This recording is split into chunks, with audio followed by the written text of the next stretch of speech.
এখানে যে ব্যাপারটা শুধু ডিম ভাজি করলেই সেরে যাচ্ছে তা নয়, ভাতও রান্না করতে হবে বা অন্যান্য কিছু করতে হবে। এমন নয় যে শুধু ডিম ভাজি করলাম আর হয়ে গেল, একটা কিছু তো করে তারপর ভাতটা তৈরি করতে হবে, তাই না? এমনও হতে পারে যে পরের বেলা সে রান্নাই করলো না, অথবা বাইরে থেকে উল্টাপাল্টা কাজ করতে করতে, এগুলো তো কোনো টাইম টেবিল, কোনো ডেট নাই, এদের তো কোনো বাধা ধরা নিয়ম নাই, কোনো ব্রেক নাই, এসব মানে বাজে জিনিস যারা আছে এরকম। তো এদের তো কোনো ঠিক ঠিকানা থাকে না, কখন যায় কখন ফেরে, বা এরা নিজেরাও জানে না যে এদের এদের কোনো ডেডলাইন নাই, এদের কোনো রুটিন নাই, কোনো ডিসিপ্লিন নাই তো লাইফের। তো উনি তো নিজেও জানে না যে উনি কখন আসবে, বা ওনার হাজব্যান্ড জানে না যে উনি কখন আসবে। দেখা গেল আরেক বেলায় রান্নাই করলো না, কিছুই করলো না, মাছ থাকলেই বা লাভটা কি? এই জন্য এই শর্টকাট ভাবে ইচ্ছা করেই কাজগুলো করে আমাদেরকে ভোগান্তিতে ফেলানোর জন্য। তো এখন যে এটা খাচ্ছি, এই মাছটা কিন্তু আমি খাই। কিছু কিছু মাছ আছে যেগুলো আমি খাই না, ওই মাছগুলো সে ইচ্ছা করে রান্না করে বেশিরভাগ। আজকে রাতেও এইটা ডিনার।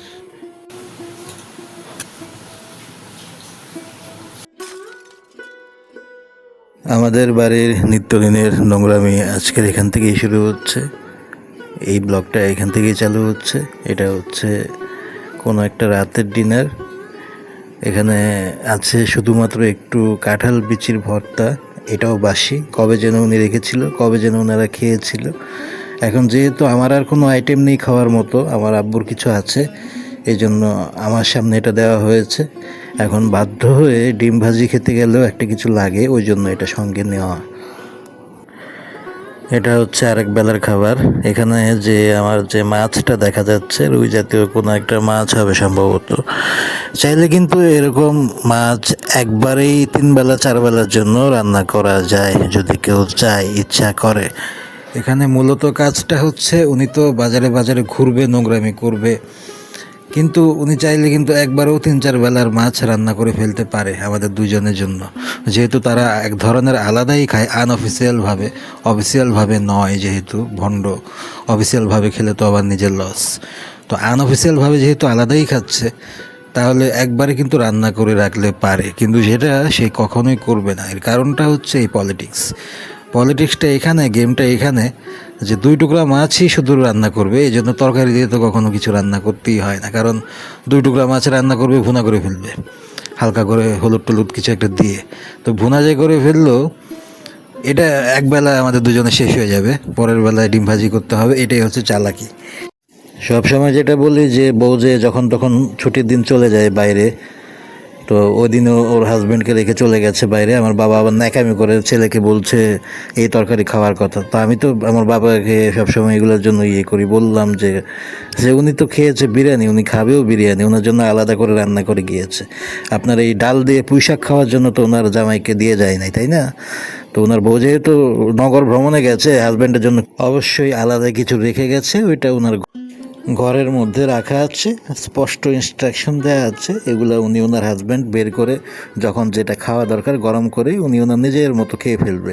উনি এই ডিম ভাজি আর পুঁই শাকের ডাল খাওয়ার জন্য ছুটির দিন বাসায় নাই। এটা আমার বাপকে বললাম, সেও জানে, তারপরেও আবার ওনার কিছু এক্সট্রা ফর্মালিটি আছে, ওগুলো উনি করবে। উনি এটা করতে হবে, না করলে ওনার শান্তি হবে না। ওনাকে আমি যত কথাই শোনাই না কেন, উনি এটা করবে। আর ওদিক দিয়ে তার হাজব্যান্ড বলছে যে ডিমের জন্য সব কিছু রেডি আছে, ডিমটা ভেজে খেয়ে নিতে আমাদেরকে। তারপরে বললাম যে ডিম যে ভাজি করছে, ডিম তো আমি ভাজি করতে পারি, আমি তো করলেই পারি, আমি তো এমন কিছু নাই যে রান্না করি নাই আগে। তাহলে আমার চুলায় হাত দেওয়া যে বন্ধ করালো এই হাজব্যান্ড ওয়াইফ মিলে পলিটিক্স করে, এটা কেন করালো? তখন ওনার মুখ কই ছিল? ওনার বউ যখন আপনাকে গালিগালাজ করে বলল যে এই চুলায় হাত দিতে পারবি না, তখন ওনার হাজব্যান্ড কেন বাধা দিতে পারলো না? এটা নিয়ে আমার বাপকে কিছুক্ষণ কথা শোনালাম, কিন্তু লাভ নাই এসব কথা বলে, কারণ খালি যে ডিম যাওয়া দেখতে যেতাম না, ডিম ভাজিতে কোনো তেলও দেয় না আমগো ডিমে। যতটুকু তেল দরকার ততটুকু তো দিব, আমগো ডিমের মধ্যে কোনো তেল দেয় না। মানে এগুলা বাংলা সিনেমার কাহিনীর মতো, এগুলোকে বিশ্বাসও করবো না করলে, যে এগুলো মানুষ করতে পারে কারো লাগে। যে ওই দিন ওনার হাজব্যান্ড নিজে ইনস্ট্রাকশন দিয়েছে, আদেশ দিয়েছে, আব্বুকে বলেছে যে ডিমটা ভেজে নিতে, কারণ ওনার বউ ওনাকে বলেছে ডিম ভাজি করতে, উনি করতে পারে নাই, হয়তো বা ওনার আলসেমি লাগছে, উনি বলছে যে আমাদেরকে ভেজে নিতে, ওই জন্য বাধ্য হয়ে আমার ভাজতে হয়েছে, না হলে কিন্তু আমাদের চুলায় হাত দেওয়া নিষেধ, আমরাও হাত দেই না। আমরা আলাদা কেটলি কিনে সেখানে আমি আর আমার বাপ চা খাই। তো ওই দিন আমি ডিম ভেজেছি, তারপর অনেকগুলো কথা শুনিয়ে। শুধু এই ডিম ভাজা নয়, আমার মা যখন থেকে বিছানায় পড়ে যাবতীয় সকল ধরনের রান্না আমাকে দিয়ে করানো হয়েছে এবং আমি করেছি। আমি যেহেতু পারি, একটা কাজ পারি, যেহেতু যে কোনোভাবে এটা আমার একটা স্কিল ছিল, আমি এটা না করিনি কখনো। কিন্তু এই লোক, আমার মা মারা যাওয়া 40 দিন যেতে না যেতেই এই বাজারে চলে গিয়ে বাজারের মেয়ে বিয়ে করে নিয়ে আসে, নোংরা মহিলাটাকে বিয়ে করে নিয়ে আসে বাইরের লোকজন ধরে, আমাদের সবার ফ্যামিলির বিরুদ্ধে, আমাদের ফ্যামিলির রেপুটেশন নষ্ট করে, আমাদের ফ্যামিলির মান সম্মান নষ্ট করে, আমাদের ক্যারিয়ার হেল করে দিচ্ছে বর্তমানে। তো এটাই বললাম বাবাকে যে এই কাজটা উনি যে করছে এবং করেছে, এবং পরবর্তীতে যে সে চুলায় হাত দিতে নিষেধ করলো তার বউ, সে তখন কোথায় ছিল? সে কেন বলতে পারলো না? এখন আমাকে কেন ডিম ভাজতে বলে? ওনাকে ওনার বউ বলছে ডিম ভেজে দিতে, উনি ডিম ভেজে দিক, আমার তো দরকার নাই চুলায় হাত দেওয়ার। আমি তো এক কাপ চা বানালেও কেটলিতে বানাই, আলাদা কেটলিতে। এখন কেন আমাকে বলতে হয় যে ডিম ভাজি করে খাওয়ার জন্য? তো চুলায় তো আমার হাত দেওয়াই লাগছে তাহলে, তাই না? এই কথাটাই বাবাকে বললাম যে আপনি কেন চুপ করেছিলেন যখন আপনাকে বললো যে ডিম ভেজে নিতে আমাকে? তখন কেন আপনি তার অ্যান্সার দিলেন না? ছেলেকে তো ভয় পায়, ছেলে তো উগ্র, নোংরা, তার সাথে কথা বলতে আমার বাবার রুচিতে বাধে, তাই সেই বেশি একটা কথা সেও বলতে চায় না আজকাল। ডায়লগটা কি? কাঁচামরিচ পেঁয়াজ কেটে গেছে, ডিম ডাবাই দেখাইতে পারে না। ডিমকে আমি তো গরু মাংস, খাসির মাংস রান্দা খাইছি, বিয়া বাড়ির রান্দা রান্দা খাইছি আমি। তোরা দেখো ভালো, তোরা জামাইবাবু ভালো, দেয় আজকে অবস্থা।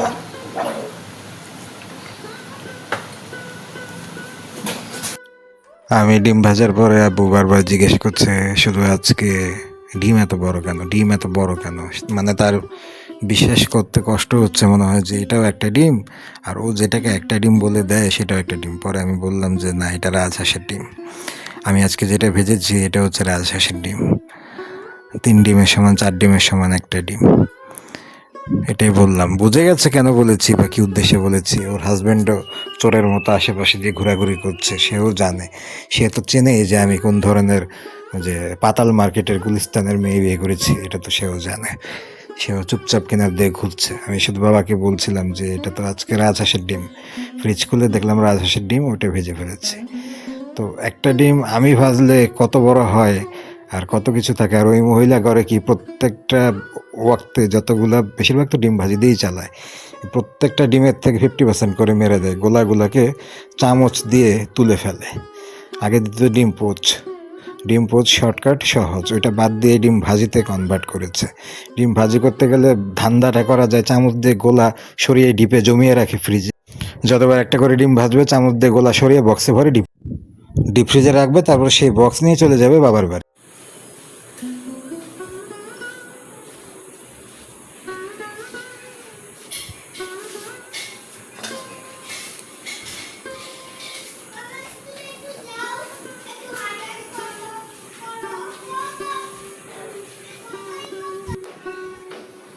এই যে আজকে রাতেও এইটা ডিনার। এক পিরিচ জিনিস এখানে আছে, এটাকে ছড়িয়ে ছড়িয়ে এক প্লেটের মতো করে দিয়েছে, দেখলে মনে হবে এক প্লেট।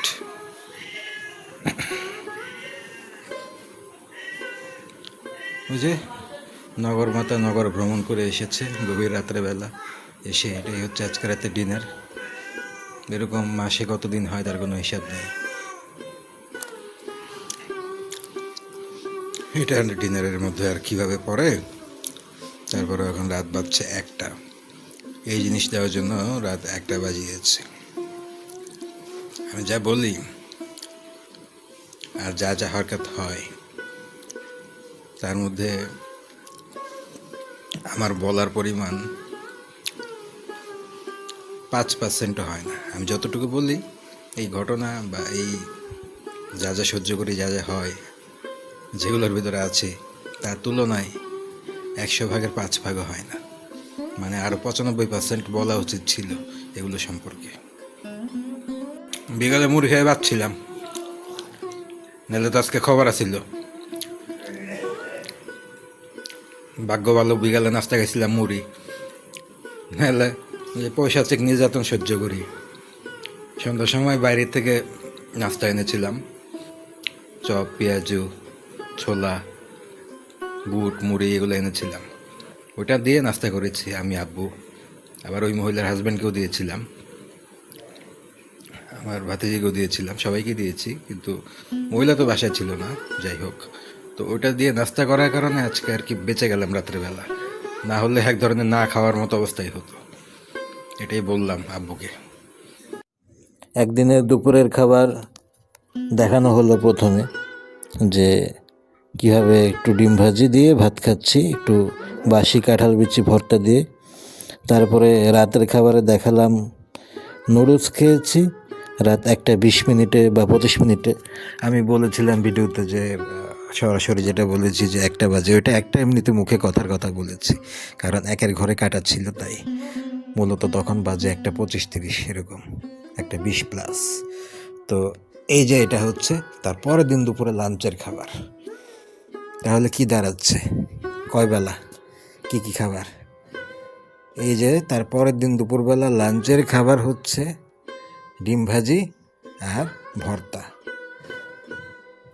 আগের দিন দুপুরবেলা ছিল এই ভর্তা ডিম ভাজি, ওদিন ভর্তাও ঠিক মতো ছিল না আমার জন্য, আমি একটু কালেক্ট করেছিলাম, যেহেতু কিছুই ছিল না আমার খাওয়ার মতো, একটু বাসি ভর্তা ছিল, ওইটা আমার জন্যই পরে আমি একটু ব্যবস্থা করেছি, কারণ ডিম ভাজি তো আর শুধু শুধু খাওয়া যাবে না, তার জন্য আমার একটু ব্যালেন্স করতে হয়, আলু ভর্তা বা একটা কিছু লাগে সঙ্গে।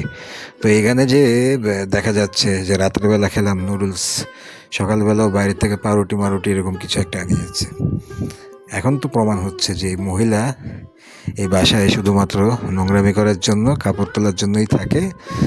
এটা তো এমনিতেও প্রমাণিত, এটা নতুন করে বলার কিছু নাই যে আমার ধান্দাটা কি আসলে, মানে এগুলা করে করে দেখিয়ে দেখিয়ে এখানে থাকবে আর মানুষকে বলবে যে আমি এদেরকে সেবা করি, এদের জন্য থাকি, এদেরকে লাইলা পাইলা মানুষ করছি। ছোট লোকদের, বস্তির বাচ্চাদের যে ধরনের কথা, টিপিক্যাল ডায়ালগ যেগুলো থাকে।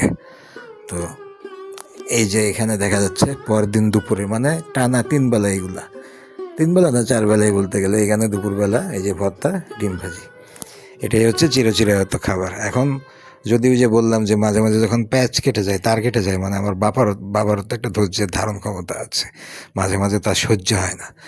ওই যে যখন এক্সেসিভ হয়ে যায়, বয়স্ক মানুষ কেঁপে যায়, মাত্রাতিরিক্ত নির্যাতন করে, তো মানে যদি সম্ভব হতো আমার মানে বাবার গলায় পাড়া দিয়ে ভিতর থেকে নালি নলি বের করে ফেলতে হবে, এতটা নির্যাতন। মানে মানুষকে এতভাবে কষ্ট দেওয়া যায়, এতভাবে ভোগান্তিতে ফেলা যায়। একে তো হচ্ছে বস্তির বাজারের মেয়েদের মতো উগ্র ভাষা, বিহেভিয়ার, এটা তো সহ্য করতেই হয়, সারাক্ষণ চানাক চানাক, ওগুলো তো সহ্য করতেই হয়। নোংরামো, অশ্লীলতা, ভ্যাপনা সব সহ্য করার পর খাবারের কষ্ট। বয়স্ক মানুষ যতটুকু কনসিডার করে, যতটুকু সহ্য করে, একটু খাবারের মানে একটু শান্তির জন্য এই কাজটা করে। না হলে যদি বিয়ে করার নিয়ত থাকতো বিয়ে করে ফেলতে পারতো, সেটাও তো করছে না।